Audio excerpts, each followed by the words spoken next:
Market साथी YouTube channel में आपका स्वागत है। इन्वेस्टिंग.com के ऊपर जो सीरीज चल रहा था, आज उसका फोर्थ पार्ट है। फर्स्ट, सेकेंड और थर्ड पार्ट में हम 1, 2, 3 और 6 नंबर का टॉपिक को कवर कर चुके थे। आज 5 नंबर का topic how to analyse a specific stock और इंडेक्स, इसको विस्तार में देखेंगे। अगर आप इसका पहला 3 पार्ट नहीं देखे हो तो डिस्क्रिप्शन में उसका लिंक दिया हुआ है, आप वहाँ जाके इसको देख सकते हैं। तो आज का टॉपिक शुरू करने के लिए चलते हैं इन्वेस्ट.com का वेबसाइट पे। किसी भी स्टॉक के इंडाइसेस को एनालिसिस करने के लिए सबसे पहले आपको उस स्टॉक के इंडाइसेस का नेम को सर्च बॉक्स में लिख के सर्च करना पड़ेगा। जैसे मैं पिछला वीडियो में स्टेट बैंक ऑफ इंडिया का ही एग्जाम्पल लिया था, तो मैं इस वीडियो में स्टेट बैंक ऑफ इंडिया का एग्जाम्पल लिख कर आपको समझाऊंगा। तो मैं सर्च बॉक्स में जाके स्टेट बैंक ऑफ इंडिया लिख रहा हूँ। जैसे कि आप देख सकते हो, मैं सर्च बॉक्स में जैसे ही कर्सर रख दिया तो जो ड्रॉप डाउन आ गया उसमें रिसेंट में स्टेट बैंक ऑफ इंडिया का स्टॉक को मुझे दिखा रहा है, क्योंकि मैं पिछला वीडियो में स्टेट बैंक ऑफ इंडिया का एग्जाम्पल लिया था, इसीलिए वो रिसेंट में आ रहा है। अगर आप कोई नया स्टॉक लेना चाहते हो तो आपको सर्च बॉक्स में जाके उसका नाम लिख के एंटर करोगे तो वो स्टॉक आपके सामने आ जाएगा। जैसे कि मैं स्टेट बैंक ऑफ इंडिया लेना चाहता हूँ, तो मैं फिलहाल उस स्टेट बैंक ऑफ इंडिया का नाम नहीं लिख रहा हूँ, तो नीचे जो ड्रॉप डाउन में मेरे को दिख रहा है मैं उसी से सिलेक्ट कर रहा हूँ।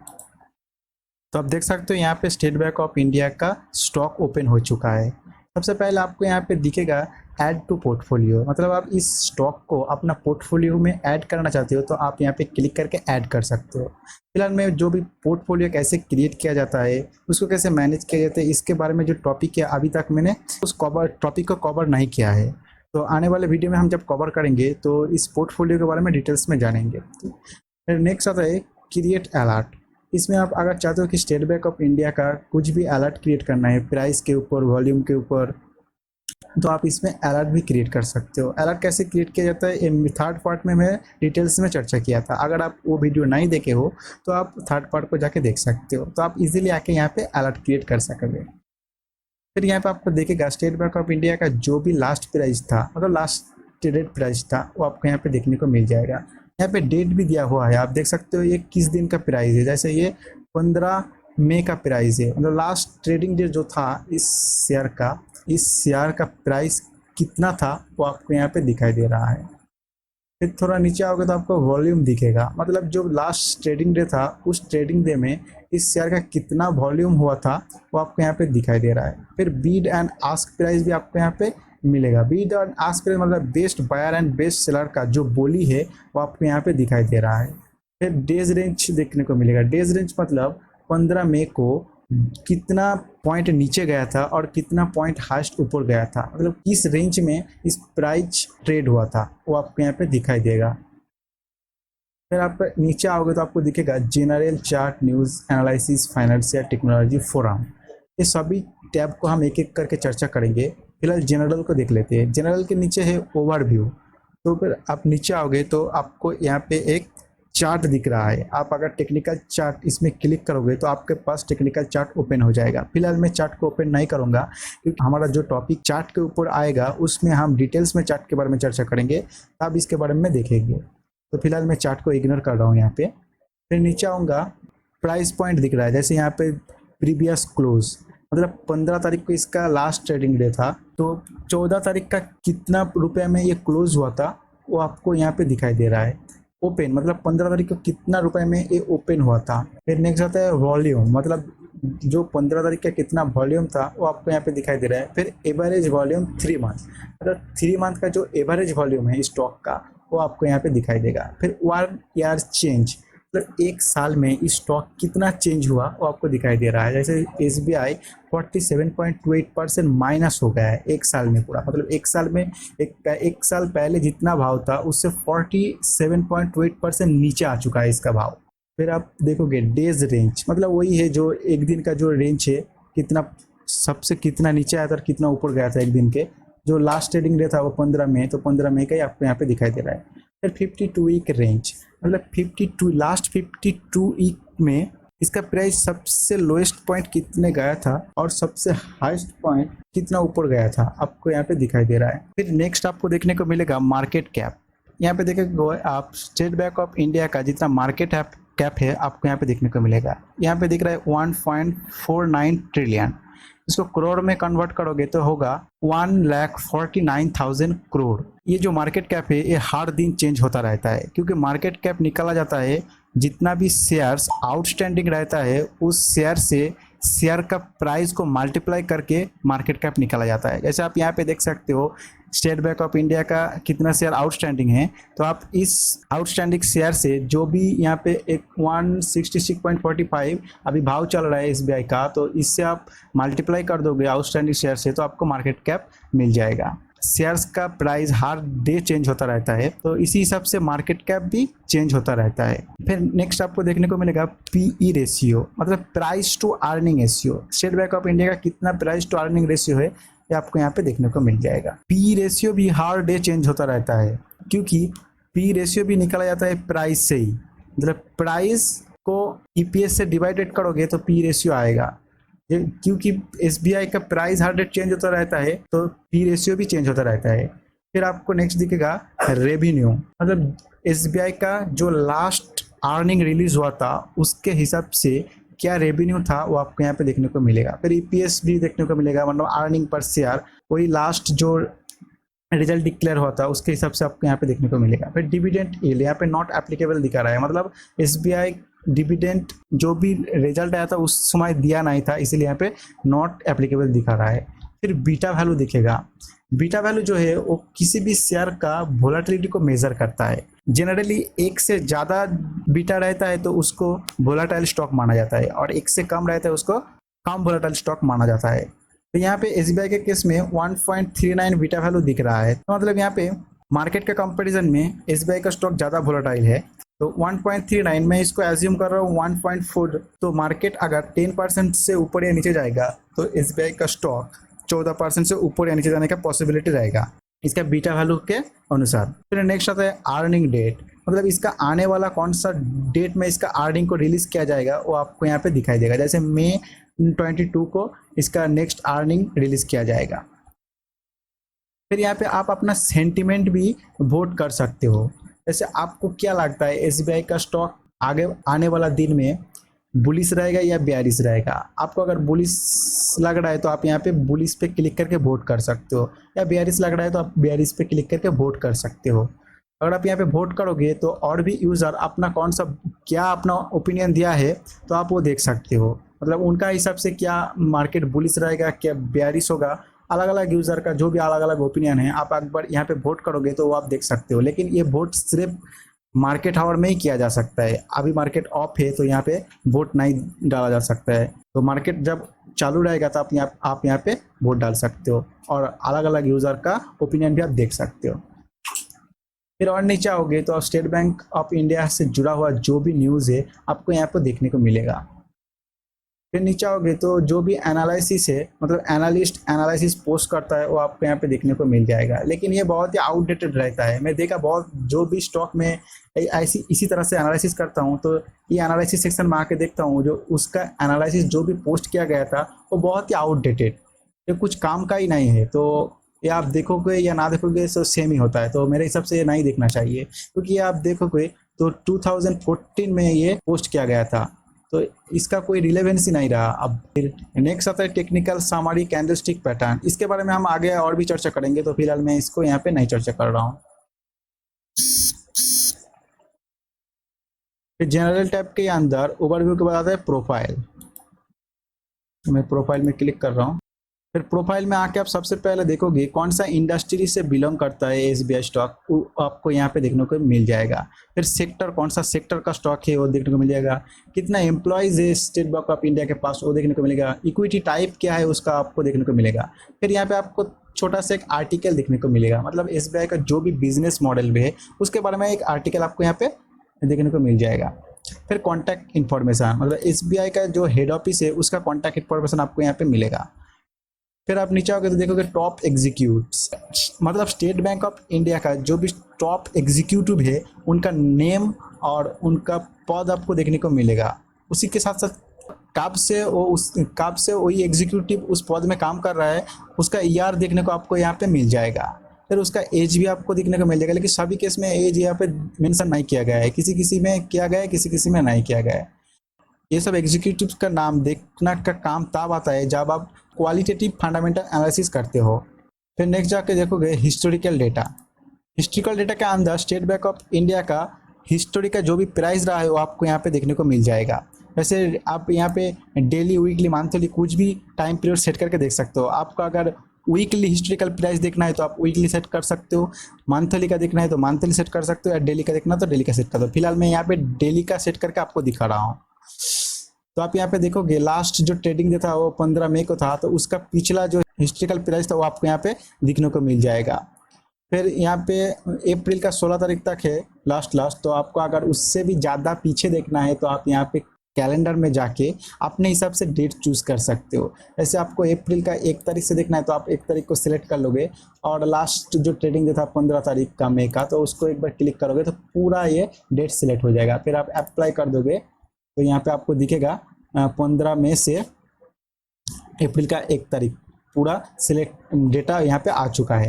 यहाँ पे आपको प्राइस दिखने को लगा, मतलब जो भी लास्ट प्राइस था वो, फिर ओपन कितने में हुआ था, हर एक डेट में आपको मिलेगा। जैसे 15 तारीख को ओपन कितने में हुआ था, 14 तारीख का, इसी तरह से आप देख सकते हो। फिर हाई कितना था उस डेट का, लो कितना हुआ था, वॉल्यूम कितना था, कितना परसेंट चेंज हुआ था पिछले दिन का कंपैरिजन में, वो भी आपको यहाँ पे देखने को मिल जाएगा। अगर आप इस डेटा को डाउनलोड करना चाहते हो तो आप यहाँ पे डाउनलोड पे क्लिक में डाउनलोड कर सकते हो। इसी डेटा को आप एक्सेल में ओपन करके अपनी सबसे कुछ इसमें मॉडिफिकेशन करके कुछ एनालिसिस भी कर सकते हो। फिर नेक्स्ट आता है रिलेटेड इंस्ट्रूमेंट। रिलेटेड इंस्ट्रूमेंट में आपको देखने को मिलेगा एसबीआई स्टॉक से जुड़ा हुआ जो भी इंस्ट्रूमेंट है उसको आपको यहाँ पे दिखाई देगा।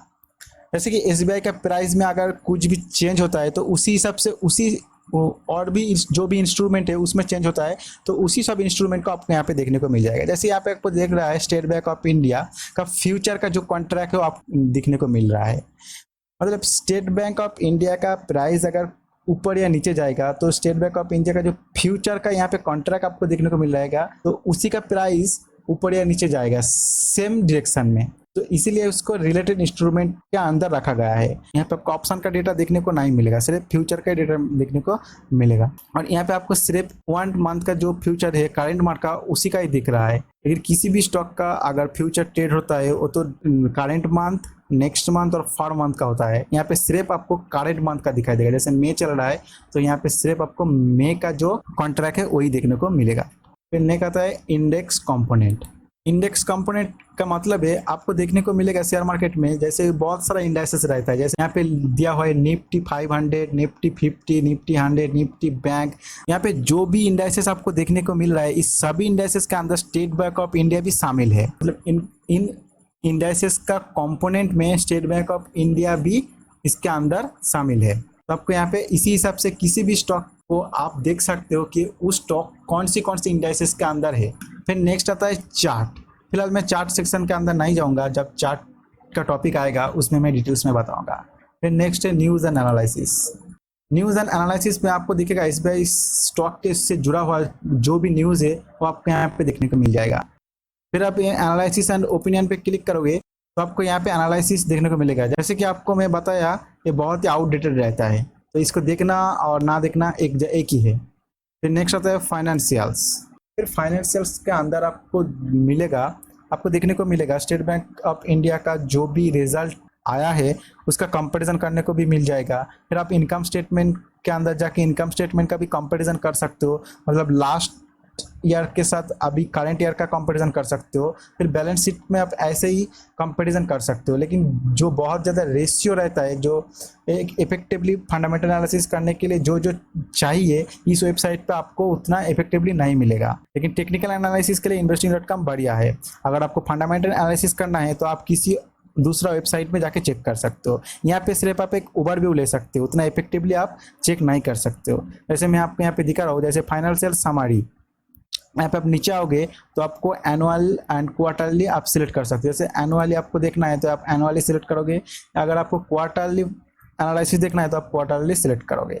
ऐसे यहाँ पे आपको दिख रहा है एक बार दिख रहा है, जैसे ब्लू कलर का बार है, ये मार्च 2019 का डेटा है। ये क्वार्टर ऑन क्वार्टर है, मतलब मार्च का जो क्वार्टर एंड हुआ था उस क्वार्टर एंड में ये ब्लू कलर का जो बार दिख रहा है इसमें टोटल रेवेन्यू कितना था आपको यहाँ पे दिखाई दे रहा है।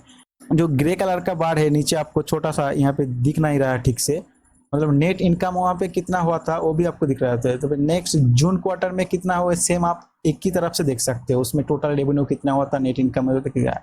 आपका अगर इसको न्यूमेरिक फॉर्म में देखना तो आप नीचे भी देख सकते हो यहाँ पे आके, जैसे मार्च 31 मार्च का 2019 में कितना रेवेन्यू था, टोटल नेट इनकम कितना था। फिर जून 30 को 2019 में टोटल रेवेन्यू कितना था और टोटल नेट इनकम कितना था। ऐसे आप कंपैरिजन कर सकते हो क्वार्टर एंड क्वार्टर। फिर यहाँ पे आपको ऑपरेटिंग मार्जिन देखने को मिल जाएगा, ट्रेलिंग 12 मंथ, जो भी लास्ट क्वार्टर का रिजल्ट आया था उसका पीछे का 12 महीने का डेटा को लेके यहाँ पे निकाला गया है। तो आप देख सकते हो ऑपरेटिंग मार्जिन कितना परसेंट था, पे नेट प्रॉफिट मार्जिन कितना परसेंट था। फिर नीचे आओगे तो आपको बैलेंस शीट का एक समरी मिल जाएगा। यहाँ पे आप देखोगे न्यूमेरिक फॉर्म पे 31 मार्च को टोटल एसेट कितना था, टोटल लायबिलिटी कितना था, फिर टोटल इक्विटी कितना था। इसी न्यूमेरिक फॉर्म को आपको यहाँ पे ग्राफिकल में भी दिखा रहा है, जैसे आप ब्लू बार में देखोगे टोटल एसेट कितना है, फिर टोटल लायबिलिटी कितना है। इस तरह आप क्वार्टर वन क्वार्टर कंपेरिजन कर सकते हो। फिर नेक्स्ट आता है SBI का cash flow statement. Cash flow statement में भी आप यहाँ पे न्यूमेरिक देख सकते हो और यहाँ पे आपको ग्राफिकल फॉर्म में दिखाया गया है। तो आप एक क्वार्टर से और एक क्वार्टर कंपेरिजन कर सकते हो यहाँ पे आके। फिर आपको यहाँ पे इनकम स्टेटमेंट देखने को मिलेगा। इनकम स्टेटमेंट में भी आप देख सकते हो ईयर ऑन ईयर, यहाँ पे क्वार्टरली सेट किया हुआ है, तो यहाँ पे क्वार्टर ऑन क्वार्टर डेटा दिया गया है। तो आप कंपेयर करके देख सकते हो क्वार्टर ऑन क्वार्टर क्या इंप्रूव हो रहा है, या पे एनालिसिस कर सकते हो। एनुअल सिलेक्ट करोगे तो यहाँ पे एनुअली रिजल्ट आपको दिखाई देगा, जैसे 2060, 2070, 2080, 2019, मतलब आप ईयर ऑन ईयर कंपैरिजन कर सकते हो हर एक डेटा को। फिर नेक्स्ट बैलेंस शीट है, सेम इनकम स्टेटमेंट की तरह ईयर ऑन ईयर कंपैरिजन या क्वार्टर ऑन क्वार्टर कंपैरिजन करते हो। कैश फ्लो में भी सेम है। फिर रेशियो में जाओगे तो आप रेशियो में क्लिक कर रहा हूँ मैं। फिर आपको यहाँ पे बहुत सारा रेशियो भी देखने को मिलेगा, जैसे P ratio, price to sales ratio, तब आप यहाँ पे आके चेक कर सकते हो। फिर यहाँ पे आपको ग्राफिकल फॉर्म में प्रॉफिटेबिलिटी का मार्जिन आपको दिखाई दे रहा है, जैसे ऑपरेटिंग मार्जिन।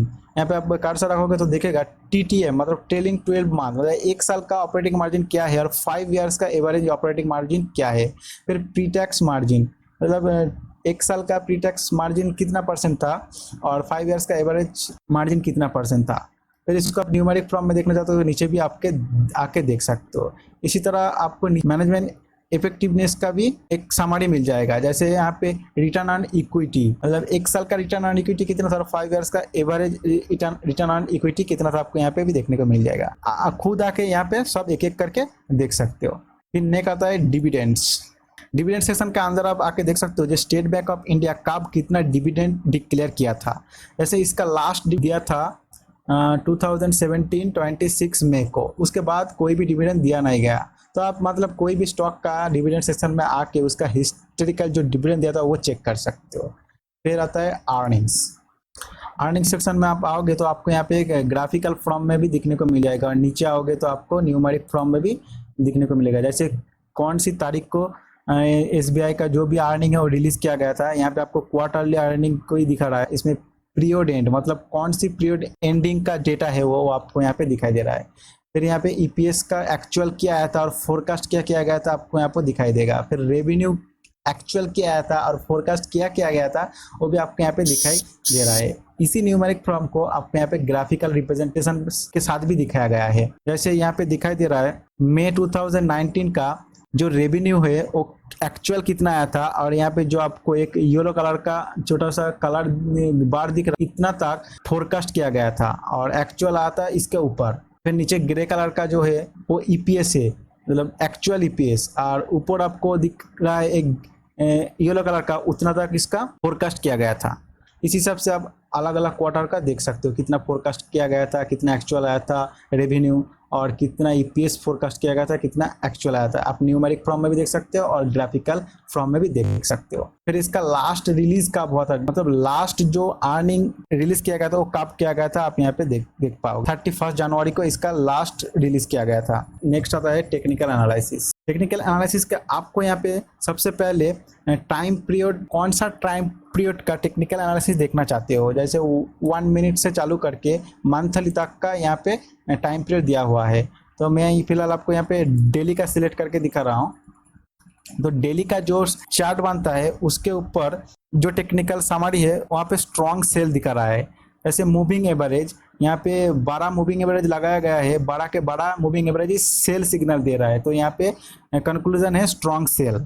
फिर टेक्निकल इंडिकेटर जो भी लगाया गया है 10 के 10 टेक्निकल इंडिकेटर सेल बोल रहा है, तो यहाँ पे स्ट्रॉन्ग सेल दिखा रहा है। फिर टोटल मूविंग एवरेज और टेक्निकल इंडिकेटर का जो समरी है वो स्ट्रॉन्ग सेल, वो भी आपको यहाँ पे दिखाई दे रहा है। फिर नीचे आओगे तो आपको पिवोट पॉइंट्स दिखाई देगा, जो भी स्टॉक का पिवोट पॉइंट है वो आपको यहाँ पे दिखाई दे रहा है। जैसे क्लासिक पिवोट पॉइंट है, फिबोनाची पिवोट पॉइंट है, और कैमरिला पिवोट पॉइंट है, उडी से डीमार्क्स है। मेन है classic and Fibonacci pivot point, ये दो को ही ज्यादातर देखा जाता है। मैं भी ये दोनों को ही देखता हूँ। नीचे का जो 3 है इसको मैं देखता भी नहीं हूँ और इसके बारे में मेरे को उतना ज्यादा कुछ पता भी नहीं है। क्लासिक पिवोट पॉइंट में जो प्राइस दिखा रहा है उसका लेफ्ट साइड में आपको S1, S2, S3 करके भी कुछ प्राइस पॉइंट दिखाई देगा। S1 मतलब है सपोर्ट 1, मतलब इस पॉइंट से अगर प्राइस नीचे आता है तो फर्स्ट सपोर्ट इस प्राइस में ले सकता है, फिर सेकंड सपोर्ट इस प्राइस में ले सकता है, थर्ड सपोर्ट इस प्राइस में ले सकता है। इसी तरह आप फिबोनाची पिवोट पॉइंट में भी देख सकते हो। फिर राइट हैंड साइड पे जैसे R1, R2, R3 मतलब रेसिस्टेंट 1, रेसिस्टेंट 2, रेसिस्टेंट 3, मतलब इस प्राइस पॉइंट से अगर प्राइस ऊपर जाएगा तो इस प्राइस में पहला रेसिस्टेंस ले सकता है, और इस प्राइस में सेकंड रेसिस्टेंस, और इस प्राइस में थर्ड रेसिस्टेंस ले सकता है। इसी तरह आप फिबोनाची पिवोट पॉइंट में भी देख सकते हैं। फिर नीचे आओगे तो आपको यहाँ पे टेक्निकल इंडिकेटर, मतलब यहाँ पे आपको जो भी टेक्निकल समरी में मिल रहा था, दिखने को मिल रहा था, वो टेक्निकल इंडिकेटर 10 लगाया गया था। उसी हिसाब से कौन सा टेक्निकल इंडिकेटर लगाया गया था आपको यहाँ पे देखने को मिल जाएगा। फिर हर एक टेक्निकल इंडिकेटर का वैल्यू भी आपको देखने को मिल जाएगा, और उसका जो कंक्लूजन है वो क्या बोल रहा है, सेल या बाय, वो आपको देखने को मिल जाएगा। यहाँ पे 10 टेक्निकल इंडिकेटर लगाया गया है तो 10 के 10 सेल बोल रहा है, तो यहाँ पे स्ट्रॉन्ग सेल का सिग्नल दे रहा है समरी में। यहाँ पे मूविंग एवरेज देखने को मिलेगा, जैसे आपको यहाँ पे सेल टोटल 12 मूविंग एवरेज देखने को मिल रहा था, तो कौन सा मूविंग एवरेज लगा गया था वो आपको यहाँ पे देखने को मिल जाएगा। जैसे 5 डे का मूविंग एवरेज है, 10 डे का है, 20 डे का है, 50 है, 100 एंड 200 डे का है। तो यहाँ पे 6 मूविंग एवरेज है, और हर एक मूविंग एवरेज का सिंपली और एक्सपोनेंशियल है, मतलब एक मूविंग एवरेज का 2 मूविंग एवरेज लगाया गया है, एक सिंपली और एक्सपोनेंशियल। तो टोटल 12 का 12 मूविंग एवरेज सेल सिग्नल दे रहा है 1 डे का कैंडल चार्ट में, तो इसलिए स्ट्रॉन्ग सेल आपको यहाँ पे दिखाई दे रहा है। आप अगर यहाँ पे टाइम पीरियड चेंज कर दोगे यहाँ पे, तो आपको जो भी समरी है टेक्निकल का वो भी चेंज होता दिखाई देगा। जैसे मैं इसको 30 मिनट कर रहा हूँ, तो आप यहाँ पे देख सकते हो जैसे कि बड़ा मूविंग एवरेज सेल बोल रहा था डेली का चार्ट में, 30 मिनट का चार्ट में अभी 10 मूविंग एवरेज सेल बोल रहा है और 2 मूविंग एवरेज बाय बोल रहा है। आप नीचे आके देख भी सकते हो कौन सा मूविंग एवरेज बाय बोल रहा है और कौन सा सेल बोल रहा है। जैसे यहाँ पे 10 डे का सिंपली मूविंग एवरेज बाय बोल रहा है और 5 डे का एक्सपोनेंशियल मूविंग एवरेज बाय बोल रहा है। तो आप यहाँ पे जब भी कोई टाइम पीरियड चेंज करोगे तो उसी हिसाब से आपका टेक्निकल समरी भी चेंज हो जाएगा। फिर नेक्स्ट आता है कैंडलस्टिक पैटर्न्स। कैंडलस्टिक पैटर्न में आपको सबसे पहले चार्ट मिल जाएगा, तो चार्ट में मैं फिलहाल नहीं जा रहा हूँ, तो नीचे आपको कैंडलस्टिक पैटर्न मिल जाएगा। यहाँ पे मतलब स्टेट बैंक ऑफ इंडिया में जो भी कैंडलस्टिक पैटर्न बन रहा है वो आपको यहाँ पे दिखाई देगा। आप कस्टमाइज भी कर सकते हो, यहाँ पे कस्टमाइज में क्लिक करोगे तो आपको कौन सा टाइम फ्रेम का कैंडल का पैटर्न देखना है आप यहाँ पे चूज कर सकते हो। जैसे आपको वो 1 मंथ का नहीं देखना है तो आपका अनचेक कर दोगे। मैं फिलहाल सभी को अनचेक कर देता हूँ, सिर्फ 1 डे का ही चेक रखता हूँ। फिर यहाँ पे आपको पैटर्न इंडिकेशन, यहाँ पे आपको दिखाई देगा कंप्लीट पैटर्न्स, मतलब इसको आप चेक रखोगे तो जो पैटर्न कंप्लीट हो चुका है सिर्फ आपको वही दिखाएगा। फिर इमर्जिंग पैटर्न्स में अगर आप चेक करके रखोगे तो आप जो भी पैटर्न अभी भी कंप्लीट नहीं हुआ है, जो बन रहा है, उसी को भी आपको दिखाएगा। इसी तरह आप दोनों को सेट करके रखोगे, कंप्लीट और इमर्जिंग दोनों को ही आपको दिखाई देगा। फिर टाइप, मतलब आप कौन सा टाइप का पैटर्न देखना चाहते हो, बुलिश या बेयरिश, वो आप यहाँ पे चूज कर सकते हो। आप दोनों देखना चाहते हो तो आप दोनों ही चूज कर सकते हो। फिर रिलायबिलिटी में आता है 1 star, 2 star and 3 star. 3 star वाला जो पैटर्न आपको दिखाई देगा वो सबसे वाला रिलायबिलिटी है, मतलब उस पैटर्न जो बोल रहा है, बुलिश सिग्नल दे रहा है या बेयरिश सिग्नल दे रहा है, उसका रिलायबिलिटी सबसे ज़्यादा है। 2 स्टार पैटर्न जो है उसका मीडियम रिलायबिलिटी है, मतलब वो जो भी बोल रहा है बेयरिश बुलिश, उसका जो रिलायबिलिटी वो मीडियम है। फिर 1 स्टार वाला है सबसे लो रिलायबिलिटी है। आप अपने हिसाब से चूज करके देख सकते हो। आपको अगर सबसे लो रिलायबिलिटी देखना नहीं है तो आप इसको अनचेक करके अप्लाई करोगे। फिलहाल मैं इस पर अप्लाई कर रहा हूँ। तो यहाँ पे 1 डे का टाइम फ्रेम में जो जो पैटर्न बना है वो यहाँ पे आ चुका है। जैसे यहाँ पे 3 ब्लैक क्राउन्स पैटर्न बना है 1 डे का टाइम फ्रेम में, रिलायबिलिटी है सबसे हाई है, और कैंडल्स एगो एगो यहाँ पे 8 दिखा रहा है, मतलब जो भी करंट कैंडल चल रहा है उसका 8 कैंडल पीछे एक पैटर्न बन चुका है। अगर करंट में चल रहा होगा तो आपको यहाँ पे करंट दिखाई देगा। यहाँ पे आपको नीचे आओगे तो आपको लिखा है 9 13, मतलब जो भी करंट कैंडल चल रहा है उसका 9 कैंडल पीछे ये एक पैटर्न बन चुका है। ऐसे आपको यहाँ पे 3 ब्लैक क्राउन्स दिख रहा है, ये 8 कैंडल पीछे, और यहाँ पे आपको डेट भी देखने को मिल जाएगा, मतलब कौन सा डेट में ये पैटर्न बना था। ये सब कंप्लीट पैटर्न दिखा रहा है, मतलब ये पैटर्न कंप्लीट हो चुका था। क्योंकि ये पीछे का दिखा रहा है तो ये कंप्लीट ही होगा। अगर जो पैटर्न बन रहा है वो आपको दिखाएगा तो आपको यहाँ पे करंट का दिखाएगा। जैसे आपको 3 ब्लैक क्राउन्स के बारे में और भी कुछ जानना है तो आप इसके ऊपर क्लिक करोगे तो आपको यहाँ पे उसका एक इमेज भी देखने को मिल जाएगा और उसके बारे में एक छोटा सा डिस्क्रिप्शन भी देखने को मिल जाएगा। ऐसे आप देख रहे हो लगातार 3 42 कैंडल है और इसका लो पॉइंट जो है लगातार लोएस्ट लो बनाता जा रहा है। तो आपको अगर इसका जो पैटर्न रियल बना था उसको देखना है तो आप SBI का चार्ट में जाके देख सकते हो। जो भी आज का जो भी करंट कैंडल चल रहा था उसका 8 कैंडल पीछे जाके, मतलब इसको बंद करना है तो आपको इसके ऊपर क्लिक करोगे तो ये बंद हो जाएगा। फिर नीचे आके आप अलग अलग टाइप का जो भी पैटर्न है आप एक एक करके देख सकते हो। फिर नेक्स्ट आता है कॉन्सेंसस एस्टिमेट्स। यहाँ पे आपको एक ग्राफिकल रिप्रेजेंटेशन मिलेगा, मतलब यहाँ पे 45 एनालिस्ट का एक राय लिया गया है, उसमें से 12 मंथ का SBI का प्राइस को फोरकास्ट किया गया है। 45 एनालिस्ट में 39 एनालिस्ट का हिसाब से आने वाला 12 मंथ में SBI का प्राइस 458 तक जा सकता है, और 4 एनालिसिस का हिसाब से SBI का प्राइस आने वाला 12 मंथ में 325.49 जा सकता है, और बाकी 2 एनालिस्ट के हिसाब से SBI का प्राइस 160 तक जा सकता है आने वाला 12 मंथ में। फिर नेक्स्ट आता है फोरम में आके आप अपना ओपिनियन भी यहाँ पे शेयर कर सकते हो, मतलब SBI के ऊपर आप कमेंट कर सकते हो, आपका जो भी ओपिनियन है आप यहाँ पे कमेंट कर सकते हो। फिर नीचे आके आप देख सकते हो और भी सारा यूज़र अपना अपना ओपिनियन यहाँ पे शेयर किया है। आप किसी का ओपिनियन पे जाके रिप्लाई भी कर सकते हो और उसके साथ डिस्कस भी कर सकते हो। फिर रिसेंट सेंटिमेंट्स, मतलब SBI का जो रिसेंट सेंटिमेंट्स है लोगों का वो आपको यहाँ पे आके देखने को मिल जाएगा। ऐसा आप नीचे आओगे तो देख पाओगे अलग अलग यूज़र अपना अपना सेंटिमेंट यहाँ पे पोस्ट किया हुआ है। फिर नेक्स्ट आप देखोगे यूज़र रैंकिंग्स। यूज़र रैंकिंग में आपको देखने को मिलेगा जो भी यूज़र अपना ओपिनियन रखता है फिर उस ओपिनियन कितना एक्यूरेट है उसके हिसाब से उसको एक रैंक दिया जाता है। तो उस रैंक में कौन कितने नंबर पे आप यहाँ पे आके देख सकते हो। तो फिलहाल स्टॉक का यहीं पे ख़त्म करते हैं और एक इंडेक्स को देख लेते हैं उसको कैसे एनालिसिस किया जाता है। स्टॉक और इंडेक्स का जो तरीका है एनालिसिस करने का वो सेम ही है, जैसे मैंने आपको स्टॉक में बताया इंडेक्स में सेम ही है, थोड़ा बहुत पॉइंट उसमें ज़्यादा देखना पड़ता है। तो वो कौन सा पॉइंट मैं आपको दिखा देता हूँ। इसके लिए मैं पहले कोई भी एक इंडाइसेस ओपन कर लेता हूँ। जैसे मैं निफ्टी बैंक को ही ओपन कर लेता हूँ, निफ्टी बैंक।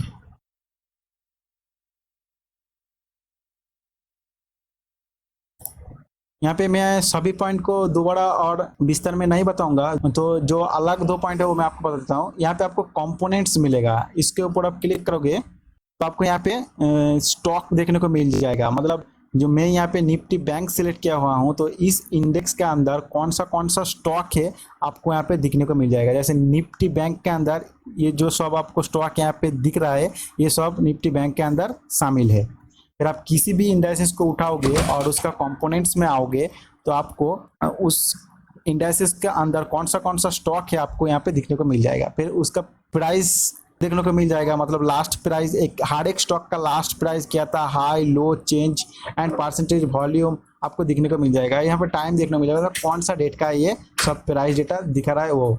फिर आप परफॉर्मेंस में क्लिक करोगे तो हर एक स्टॉक का आपका परफॉर्मेंस देखने को मिल जाएगा। जैसे डेली में क्या परफॉर्मेंस है उसका, वीकली में, मंथली में, ईयर टिल डेट में, 1 ईयर में, 3 ईयर्स में।